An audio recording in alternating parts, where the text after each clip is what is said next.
Alors, la question tant attendue, un loueur de voiture, ça a quoi comme véhicule? Son daily, c'est quoi? Eh ben, c'est ça, je vais vous le montrer. Il est là, le PCX. Get Around, qu'il a aussi. Alors, le mien, comme vous pouvez le voir, il reste dehors. Bon, ça vieillit pas super bien, mais bon, je vais lui faire un petit coup pour le printemps. Et je vais vous expliquer pourquoi est-ce que vous devriez avoir ce genre de véhicule. Alors, première chose, c'est que moi, je conseille ça.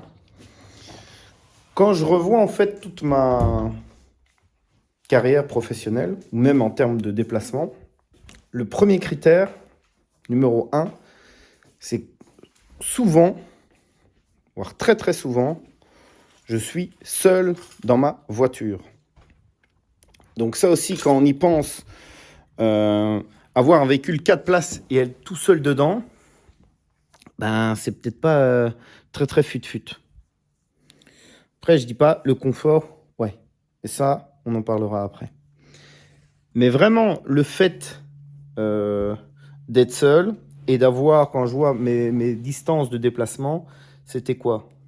15 km? 20 km max? Voire un peu moins sur la fin. Alors, il y a deux facteurs importants. Évidemment, si vous travaillez loin de là où vous habitez, ça ira pas ou ça sera problématique. Ça, c'est sûr. Après, donc du coup, ce qui en découle, c'est essayer de trouver un boulot proche de là où vous habitez. Très intéressant. Deuxièmement, sur cette machine-là, c'est le fait de pouvoir remonter les fils. Ne plus jamais être bloqué nulle part. Ce côté de liberté vraiment en deux roues que tous les motards un peu connaissent, c'est génial. Franchement, une fois qu'on a goûté à ça, bah, ouais, c'est top quoi. Donc ça, c'est l'autre gros facteur. Il y a beaucoup moins de perte de temps. Ensuite, le troisième facteur, c'est en termes de coût. Ça, c'est payé. Consommation quasi nulle. 2,5 litres au 100. Coût d'entretien quasi nul. Un peu d'huile, peut-être une bougie à changer et 2-3 filtres, c'est tout. Assurance quasi nulle. Donc clairement, si vous demandez qu'est-ce que vous devez acheter, bah, ça sera un truc comme ça. C'est un 125, ça fait quand même le taf pour la plupart des routes. Après, il y a des radars partout. On parle de limiter à 100 km/h sur l'autoroute. Donc là, celui-ci, je peux aller sur l'autoroute avec. Mais c'est vrai qu'à fond, je suis à allez, 107 km/h, quoi. 110 peut-être. Donc c'est quand même un peu limite pour les dépassements et tout. En plus, vu mon poids quand ça monte, bon, il souffre un peu. Mais s'il limite toutes les vitesses à 100 km/h sur autoroute, bah, en fait, au final, il fera très très bien l'affaire. Le bémol, évidemment, c'est quand il pleut. Ça, c'est sûr que c'est pas agréable. Ou quand il fait froid. S'il neige, s'il gèle, très très compliqué de rouler avec. Mais bon, bref.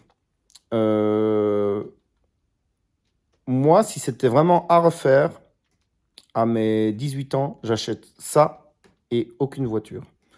Je me mettrais à acheter une voiture au moment où... Ouais, le premier enfant, quoi. Quand on y pense, quand est-ce qu'on a réellement besoin d'une voiture pour aller en vacances ou... Ouais, de temps en temps. Pour des longs trajets. Ouais, ok, de temps en temps. Donc voilà, ça c'est un de mes tips principaux.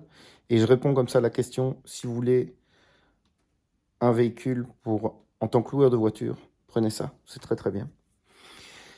Il y a le lien de parrainage juste en dessous. Donc c'est un concours où on peut gagner, vous et moi, de l'argent en affiliant votre voiture sur GetAround. Et si vous voulez vous former dans la location de voiture, pareil, les liens sont dans la description. Je vous dis ciao ciao, à plus.